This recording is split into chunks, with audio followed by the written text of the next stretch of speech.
السلام علیکم مفتی صاحب. دا یو سړی وفات شو، د هغه نه چې کومه دا کور یوه کورواله ده چې کومه ده، او دوه زامن دي او دوه لوڼه دي، او دې نه چې کومه مځکه پاته شوې ده 25.5 مرلې پلاټ ته. نو دا 25.5 مرلې پلاټ چې کومه ده 4 حصې به کېږي، او زامنو ته هر زوی ته کو څومره حصه رسېږي. او دا السلام علیکم ورحمت الله وبرکاتہ. د حق د کاروان ټولو دوستانو ته ډېر ډېر سلامونه او احترامات. د یو دوست پرون تپوس کړو، یو انسان وفات شوی دی، یوه تی زوجہ پاتې شوې ده، ښځه ده، دوه زامن دي او دوه لورگانی دي، او ترکہ 25.5 یعنی 15 مرلې زمکه ده. دا ورته تقسیم کوي د شریعت اسلام پرنا کې. د الله په فضل او په توفیق سره دا ترکه ورته منګه تقسیم کړي ده.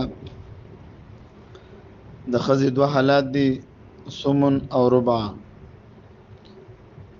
نو دلته د سمن رسیږي چې د مړي کله اولاد وي نو سمن رسیږي. نو منګه مسله 24 نه جوړاو، 1/8 مساوي ده 3/24 سره.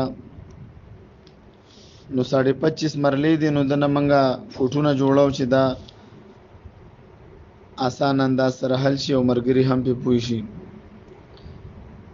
نو 25.5 ضرب 272 مساوي ده 6936 فوټ دارا لټول زمکه. دا 25.5 مرلې زمکه چې دا 6936 فوټ ده.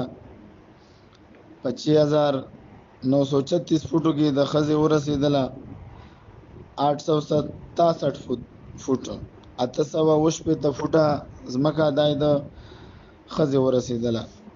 دې نه څونه مرلې جوړېږي؟ نو د دې نه 3 مرلې او 84 فوټو دا جوړېږي. 3 مرلې او 4 فوټونه. باقي پاتې شو 2 زامن او 2 لوریانې. نو 2 عصبه وګرځېدل خپلو کې. نو باقي ټوله عصبه هغه وارثانو ته وایي چې ذوی الفروض خپلې حصې والي، نور ټول دوی ټوله ترکه دوی ته ملاویږي. نو دوی به ټوله ترکه اخلي. موږ مسله 24 نه جوړو. نو 24 کې 4 کې 3 ښځې ته ملاو شو، باقي 21 به اوس دوی باندې تقسیمو. نو د هر یو زوی حصې ورسېدله 2023 فوټ، 2023 دبل، او د لوري ورسېده 1011 او 2023 د یو زوی شوله فوټونه مرله، او 1011 فوټ د یو لور، او 1011 د بل فوټ د بلې لور دا ځمکه ورسېده. نو دا د زوی ځمکه دا 2023 فوټ چې دا د دنه څو مرلې جوړېږي په مرلو یې ولله چې وضاحت وکړو. نو دا 2 مرلې او 114 فوټه د یو زوی، 2 مرلې 114 فوټه دا د بل زوی. دغه شانته کې د لور هر یو لور 2 لوریانې دي. نو د دوی 3 مرلې او 193 فوټ، 3 مرلې او 193 فوټ د بلې لور. په دې طریقې سره ولله منګه دا 25.5 مرلې ځمکه دا تقسیم کړې ده.